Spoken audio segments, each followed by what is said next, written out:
Okay, YouTubers, this is Joe from ArtAlienTV. Another very quick game of Interplanetary I Spy here. I'm going to try and keep this really short. This one's crazy. You're going to think I'm crazy for even publishing this. I don't really know what to call it, but it looks like something really quite funny. And I've had this sat on my desktop for quite some time now, and I've been trying to think of what to call it or how to kind of explain it. So I'll crack straight on with it. There are some. This is Sol 554. I've got the page up here. Links will be below in the description as usual. And there is some crazy stuff in 554, but unfortunately, like a lot of these sets of images, they're quite poor quality. They've been resized down and they're not great. So as soon as you zoom in, they look pretty terrible. At this kind of level of zoom, they don't look too bad. But as is often on Mars, a lot of the artifacts that we find are quite small. They're not enormous. But luckily this one isn't that far away from the rover. So you can see some detail, but it's not great. So I'm not going to promise you too much. But there are some weird rocks in here sticking up. And some of them look kind of like they've been cut or shaped. Let's have a quick look at the raw image. Here we got it in my processor here. And there are some of these rocks do look really nicely kind of broken. I mean, this may well be natural, but this one here certainly looks rectangular, or well, it is straight edged anyway. There, it looks like it's been cut or split in an unnatural way. But this can be the case. There's also this strange rock sticking up out of the ground. Reminds me of that crocodile kind of looking rock that I found a while back. If any of you remember that.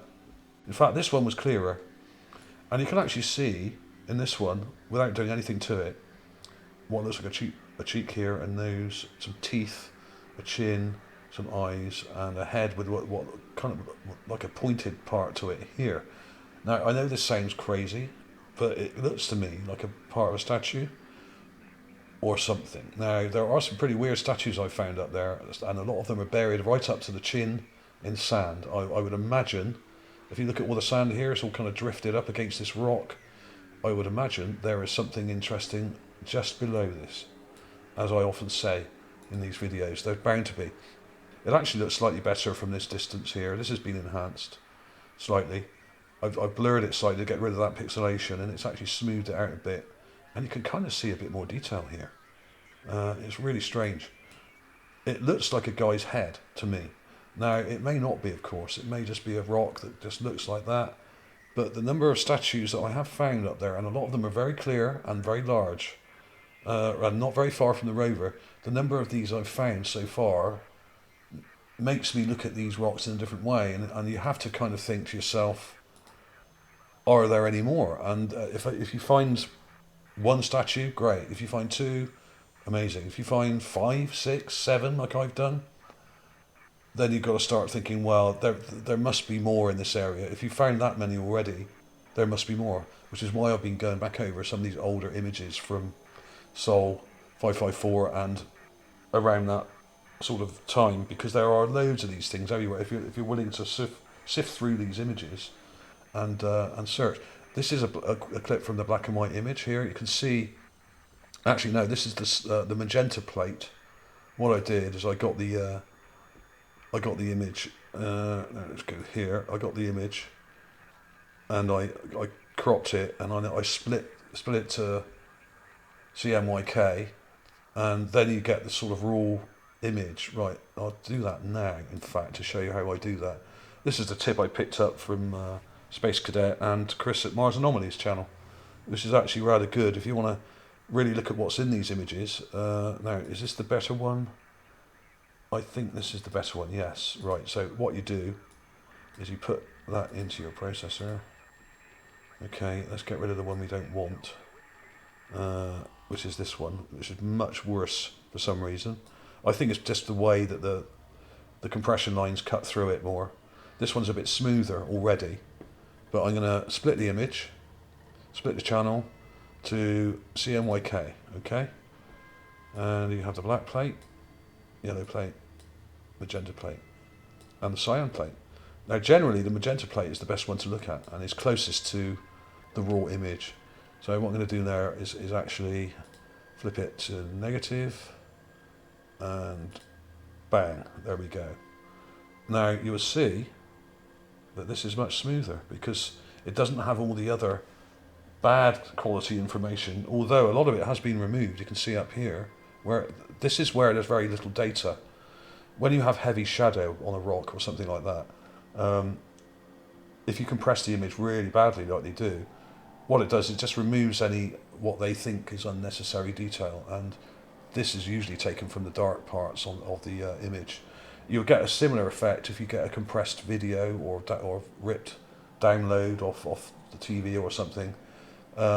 You often get, when you have a dark scene at night, you get all these big pixelation blocks in the dark, shadowy areas or in the dark. So the same happens with JPEGs when they're over compressed.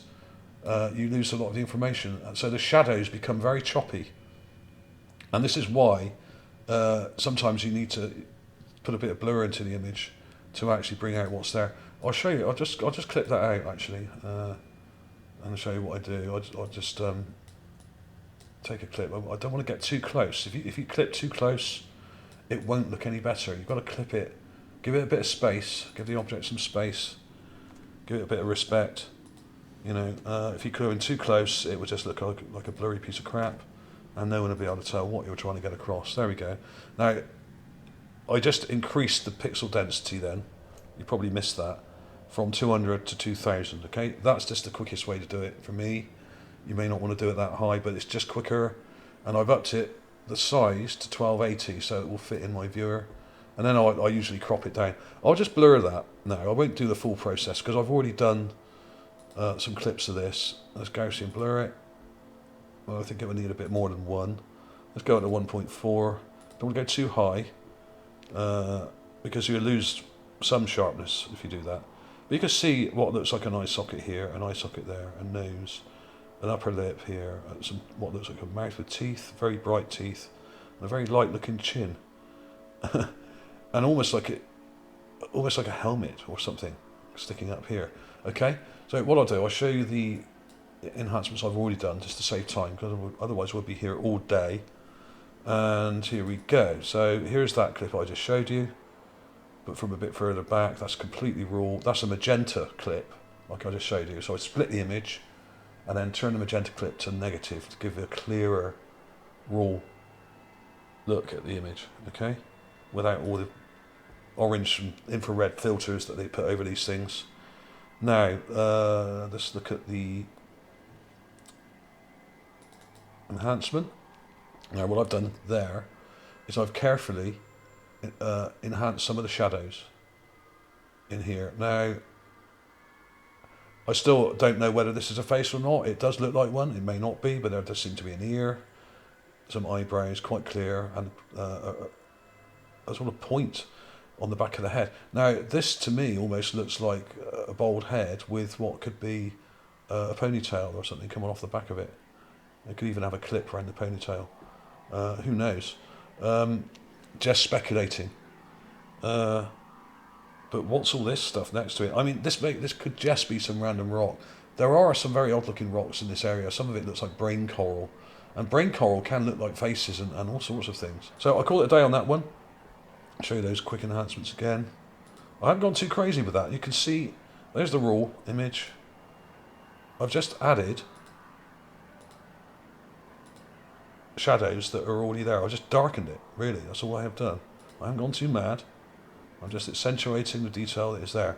But when you have images this badly damaged, you can never be 100% sure, and unless if it was a much larger statue or head, and it was even closer to the rover, then I would say with a bit more assurance, but it's just a bit too small, I'm afraid. It's literally only about 4 inches or something high. It's too small. If it was like a couple of feet and it was like this big, you know, as big as this rock here, it would be a different ball game, and I would be a lot more confident about this object. But there are, you know, these rocks can make very funny shapes, and caution is required with these images, especially when they're that badly damaged. Okay, thanks for watching, everybody. See you soon.